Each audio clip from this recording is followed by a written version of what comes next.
Hello everyone, my name is Devashish Roy. I'm the head of training and development at the Indian Cybersecurity Solutions, and I welcome you all to this webinar today.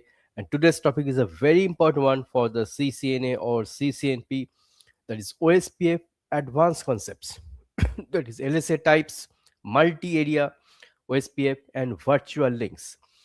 Link state advertisement, that is the multicast routing updates or the multicast updates sent by the neighbor routers at 224.0.0.5, that is address, or 224.0.0.6 to the DR or BDR. So that is the LSA. So we'll discuss different LSA types in different areas. We'll discuss what is multi-area in the OSPF, what is single area, and the virtual link. So let's begin.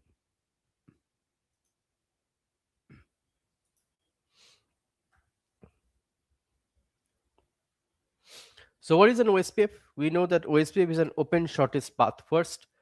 It is a powerful link state routing protocol. Link state means it sends a link state advertisement or LSA. That is why it is known as link state routing protocol. And every routing protocol has the states of all the links or all the routers. That is why it is known as the link state routing protocol. It is not like the distance vector. Distance vector routing protocol does the routing by rumor. Like the router 1 will send the update to the neighbor router. Router 2 will relay it to the router 3 this way. But OSPF doesn't do that.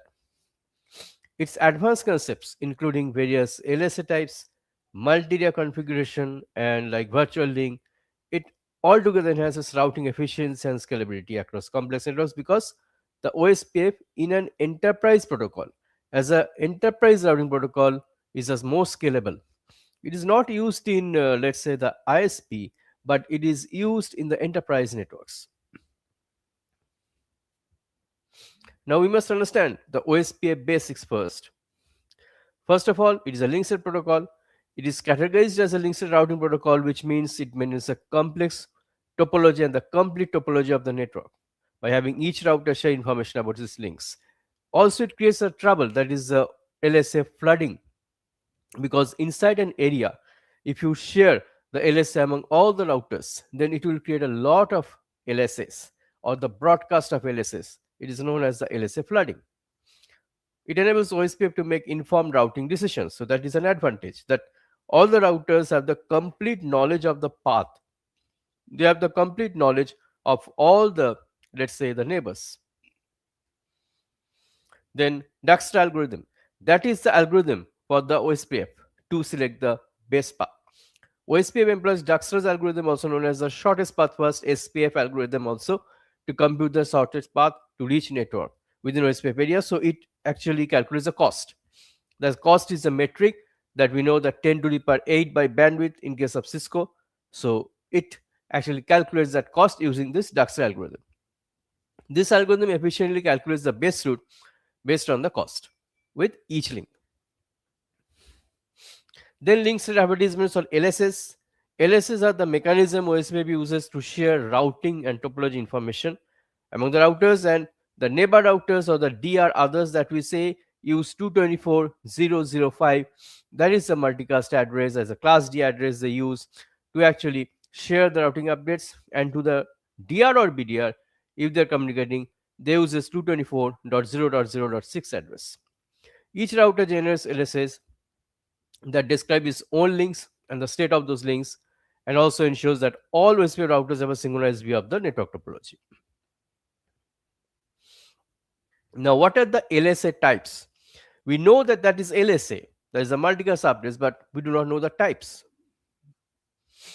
Links advertisements are crucial company OSPF that inform routers of the network topology. So different type of LSA serve specific roles, and different type of LSA means we can also filter out LSS. We can block or allow some LSS. Now, what are the detailed overview of LSA types? There are many LSS. Like we use mainly type 5, from type 1 to type 5, but there can be type 7 also. And in some special areas, we use type 7. What is type 1 first?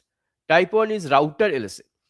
Type 1 LSA, it is generated by all OSPF routers to describe their attached interface and their states. So it is the local to the router. Every router announces the router LSA. So it describes its own interface and status. They provide router specific information within a single OSPF area. Then type 2, that is a network LSA. Type 2 LSA are created by designated router or DR in multi-access networks represent the network itself and the routers connected. So what happens that if I'm the DR, I will advertise myself. I will advertise my address to the DR or the neighbor routers by the type 2 or the network LSA. The name, it is a bit confusing that it is not network. It is not advertising you directly on a network, but it is advertising a network of the DR. Like DR and BDR is elected to minimize LSA flooding, as we know, and DR is elected in that case, and type 2 LSA is associated to the DR. They have to minimize LSA flooding by consolidating information that I have already told you. Then type 3 or summary LSA. Type 3 LSAs are used to advertise routes from one OSPF area to another. Now, this summarizing or summary LSA, this is a bit confusing part for many people, because many people think that summary means we are summarizing the network boundary. No, we are not doing that. It is actually the network information from one network to the other, or you can say this is inter area LSA. This is known as better than the summary LSA. They are crucial for inter area routing and reduce the size of routing table. Then type 4 other summary ASBR LSA, that is the autonomous system boundary router. Type 4 LSA is a summary ASBR LSA that provide information about ASBR. What is ASBR? ASBR which connects two A's together, like two A's of the OSPF or one A's belonging to EIGRP or RIP and one A's of OSPF or BGP. And that is used to facilitate inter-area routing to external networks. So the external routes are injected to your internal networks, and ASBR does that. And the type 5 is external LSA. Type 5 LSA known as AS external LSA are generated by ASBRs and to advertise external routes into the OSPF domain. So when you are doing the redistribution, when you are injecting the route, say from OSPF to EIGRP or EIGRP to OSPF, you are doing this type 5 or external LSA, allowing OSPF to interact with different routing protocols. Then type 7 or NSSA external LSA. What does it mean? Type 7 LSAs are NSSA external LSA that is used in not so stubby areas. So not so stubby area is a special area. Like you have the stub area that will configure in a while.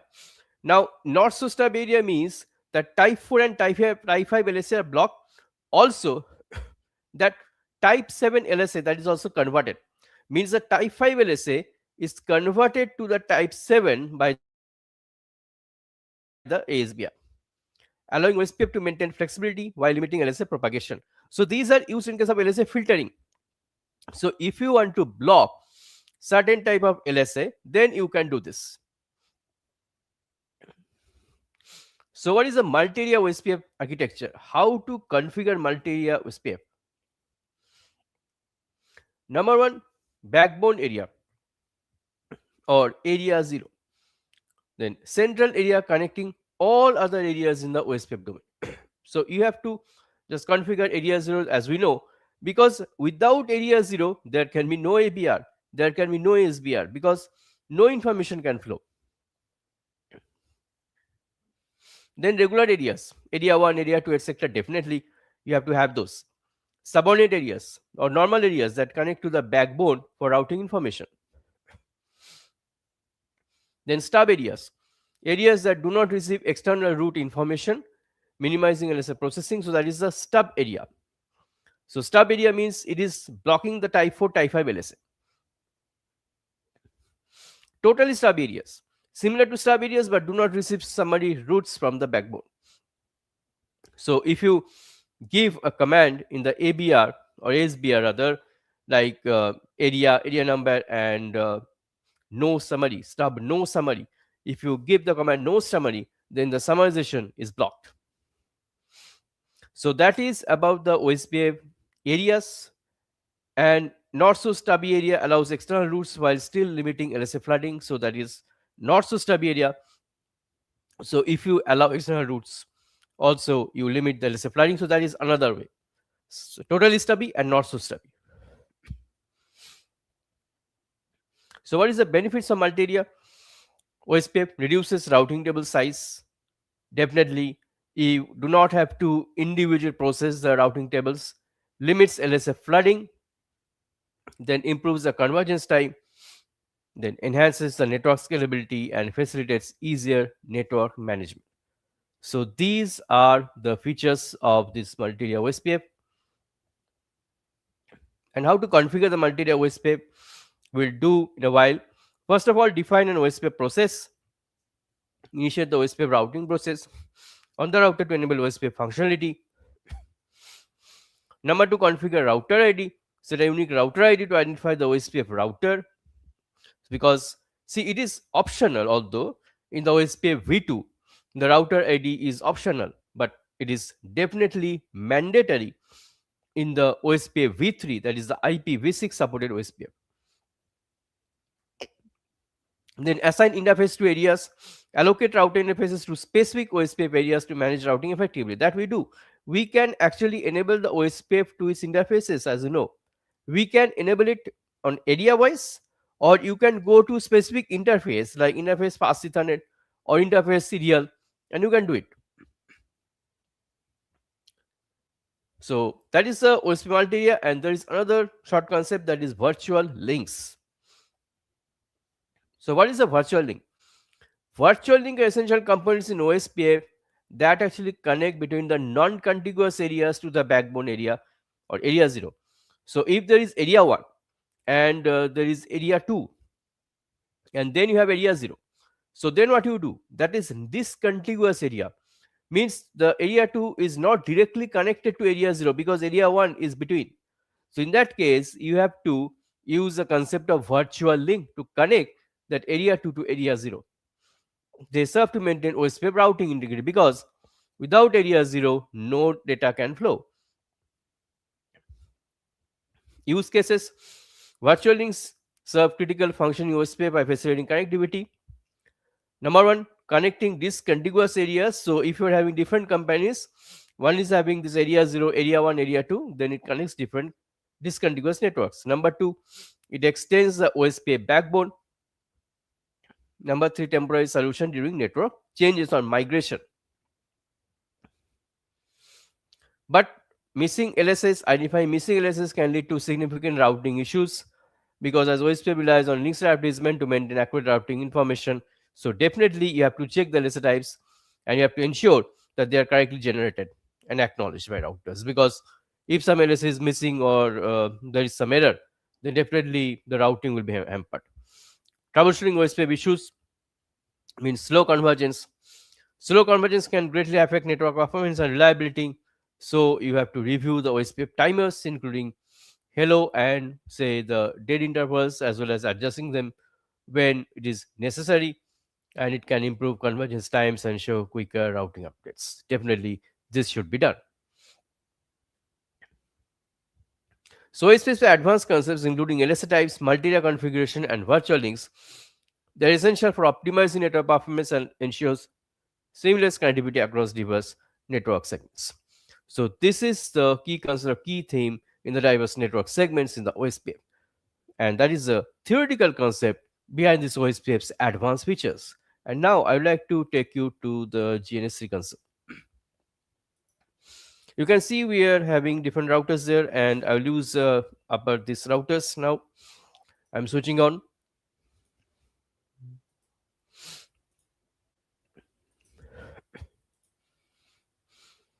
So the routers are switched on, and this R1 would be actually in the pure EIGRP, and we'll check the interface IP addresses. They have some IPs configured. R2 is the ASBR, where you have this part F0 by 0 in the EIGRP. F1 by 0 will be the part of the OSPF domain, and R3 will be part of the pure OSPF domain. Then we'll have to do the redistribution between OSPF and EIGRP and EIGRP to OSPF on the R2, and then we'll configure stub area on this OSPF. So on this ASPR as well as on this R3, and you see that type 5 LSS will be blocked. So let's check the IP information with show IP interface brief. So facet 0 is 192.160.1. We have loopback 0, that is 10.0.0.1. So these two I put in the pure EIGRP domain. So router EIGRP and say it's number 10, and you are adding say all the networks there, network 0.0.0.0. I'm not adding individual network IDs because I'm putting these two, all these networks in the EIGRP together.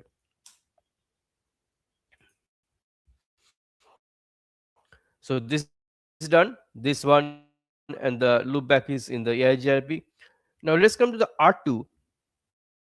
Include the 192.168.0.0 here in the EIGRP and 1.0, and the loopback, let's say in the OSP bar.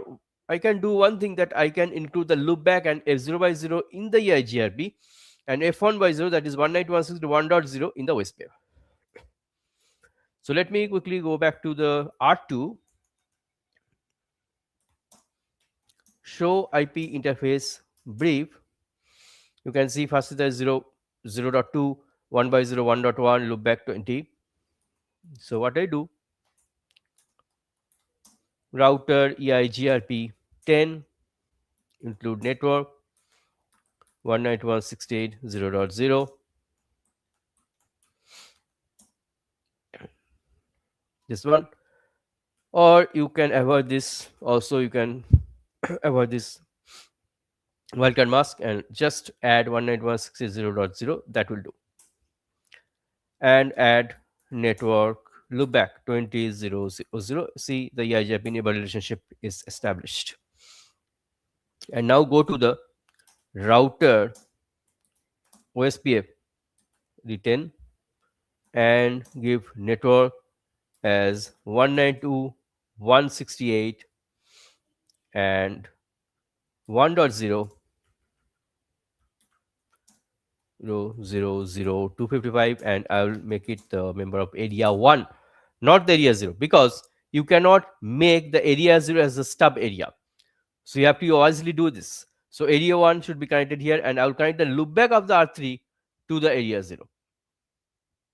So now go back to the R3 and F1 by 0, that is 192.168.1.0, that will be the part of the area 1, and the loopback 30 will be part of the area 0. So connect to the router 3 now.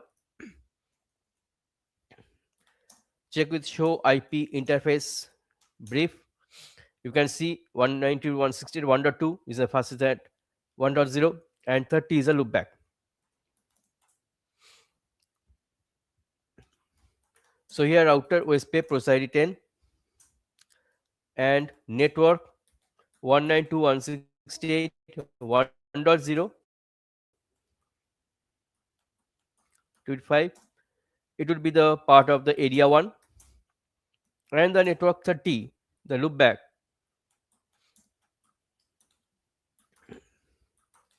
it will be part of the area 0, because without area 0 no routes can be injected.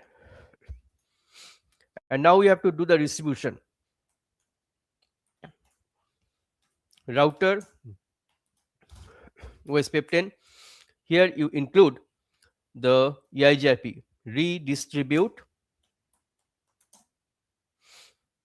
EIGRP autonomous system 10, and in the router EIGRP 10 redistribute OSPF 10, then you have to specify the matrix. First is the bandwidth, say 10,000 kilobits, delay say 255, load say 255, reliability say 100, and MTU, say 1500 bytes. So when you are distributing into the EIGRP, you have to specify the matrix. Now this has become the ASBR. We have done the distribution. Now go to the R3, give show IP route and OSPF. And let's say these three routes 10.0, 20.0, and 192.1.0 E2 routes, that is the external to route that is redistributed into the OSPF domain. Check the show IP OSPF database, the pipe type 5. Rather, you it's not taking, so let me give a space, or this I think not supporting.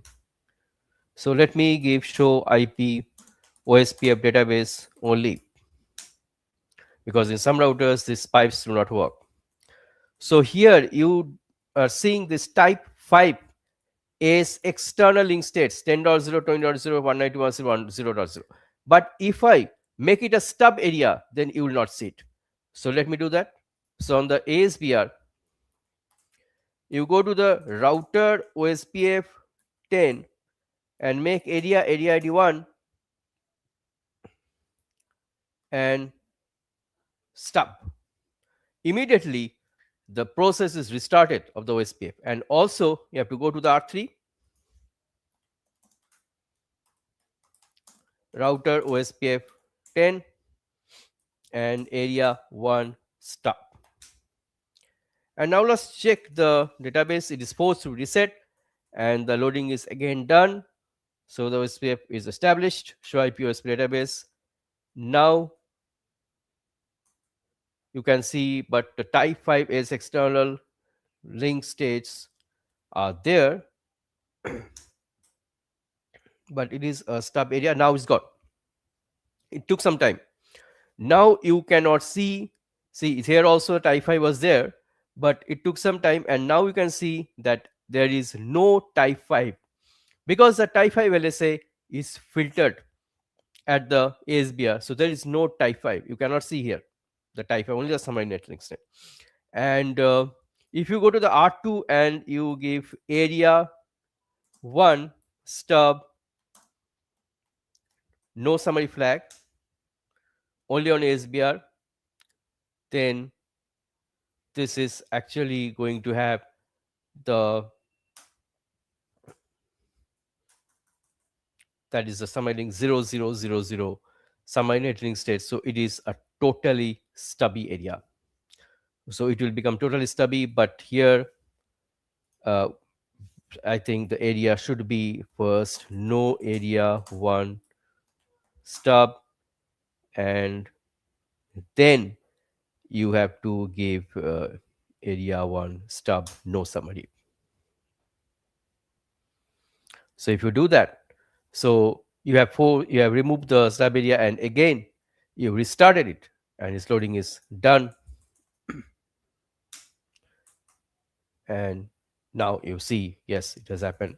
So 0000, the summary, so summary route there is, it is there, but the previous routes are removed. So it is a total summary, totally stubby.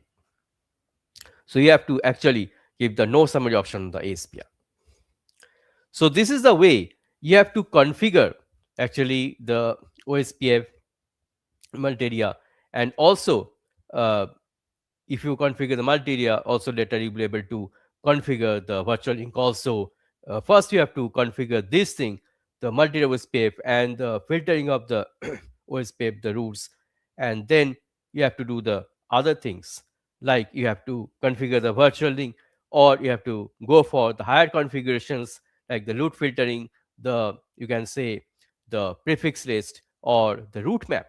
The route map is a very important part as part of the EIGRP or the OSPF and also the BGP configuration. So as I've told you, this OSPF advanced concepts, LSA type, multi-area, virtual links, all these are related.